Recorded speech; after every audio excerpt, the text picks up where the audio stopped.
Welcome to You Don't Know Ball. Today, I'm going to be ranking the best situations for rookie quarterbacks. As always, if you don't know ball and want to know ball, be sure to subscribe, leave a like. Let us know in the comments who you think has the best situation as a rookie QB. Now, I did kind of split them up in interesting ways. I'm going to start at the back end. To start, I am going to talk about Spencer Rattler. Now, he was taken by the New Orleans Saints, and I believe it was the 5th round.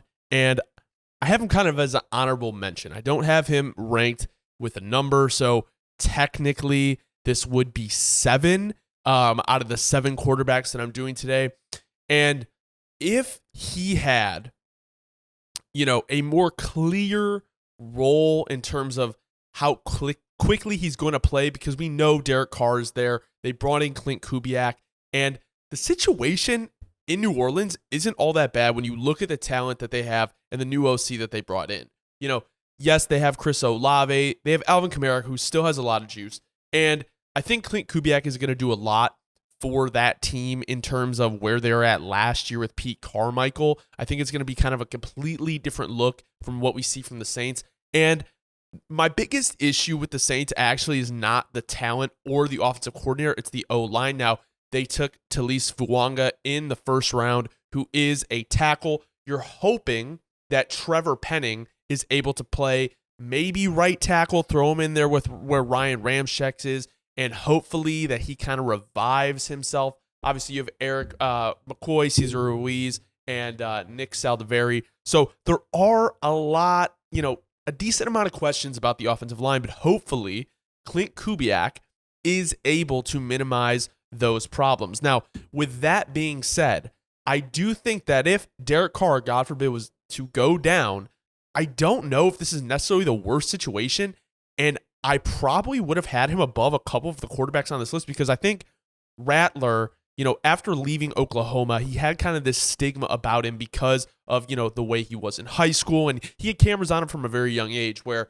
if you look at what he did at South Carolina, he has a ton of talent, and he really can be, I think, a decent NFL quarterback. So maybe we see him this year, maybe we don't. That's why I kind of have him as an honorable mention. Now, with that being said, let's move into number 6, the official rankings. At number 6, the official start of the rankings, we have Drake May.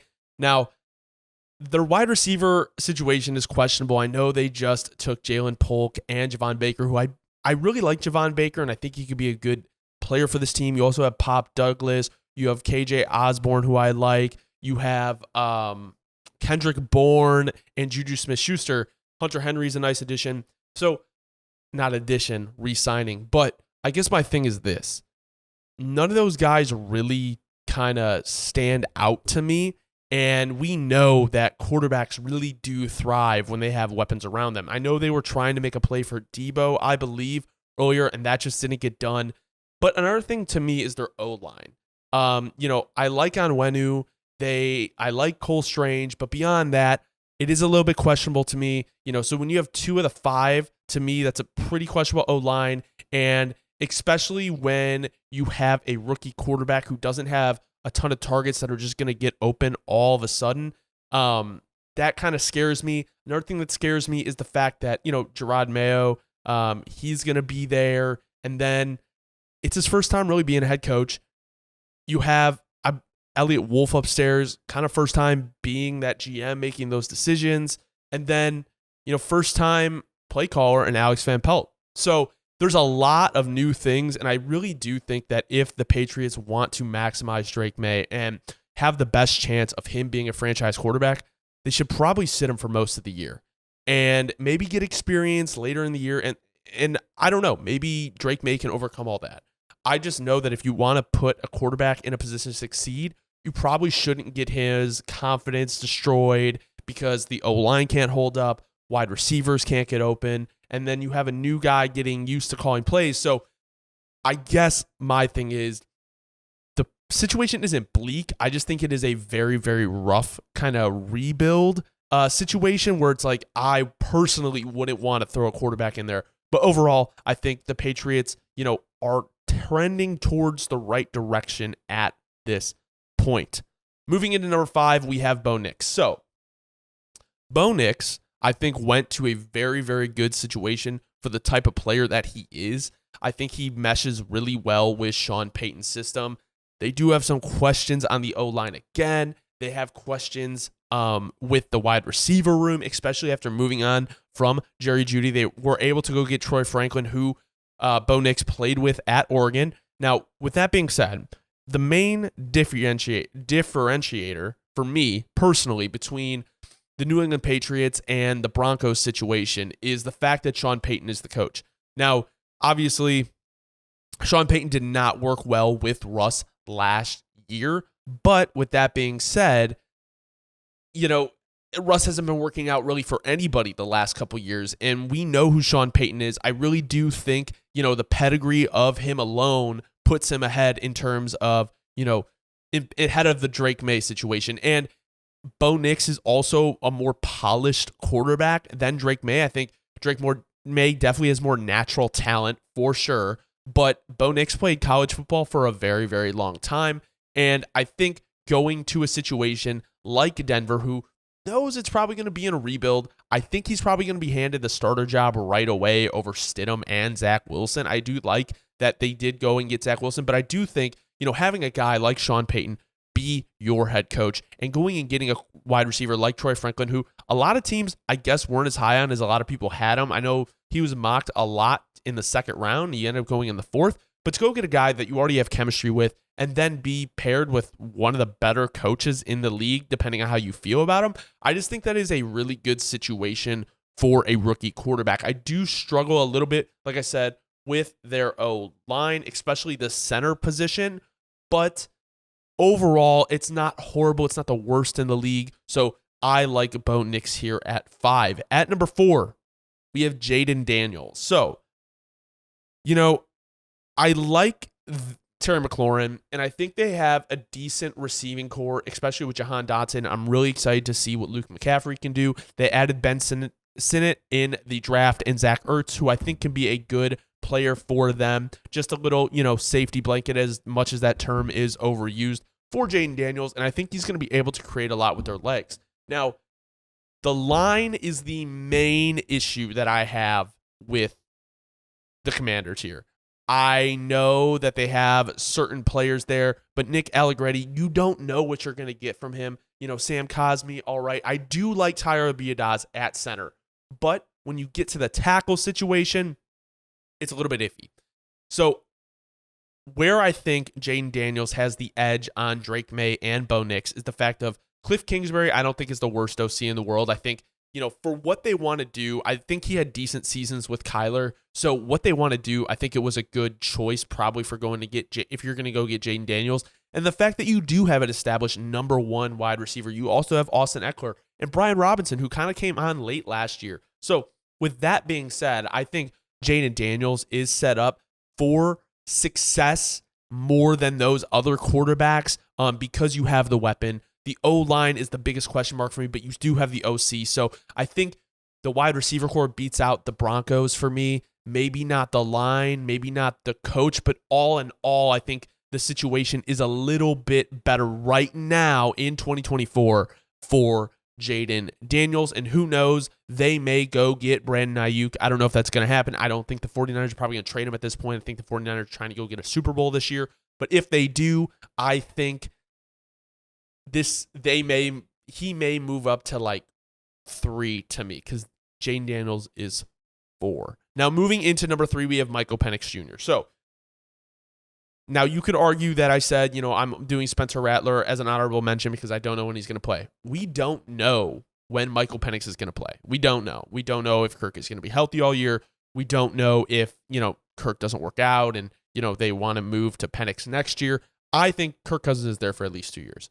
But barring an injury, if we want to talk about if Kirk gets injured, and also I think the thing with Rattler, the differentiator with Rattler is the fact that he was taken in the 5th. Like, this is a quarterback that was taken at number 8 in the NFL draft, like the top 10. This was their first round pick. So they obviously feel very confident in him.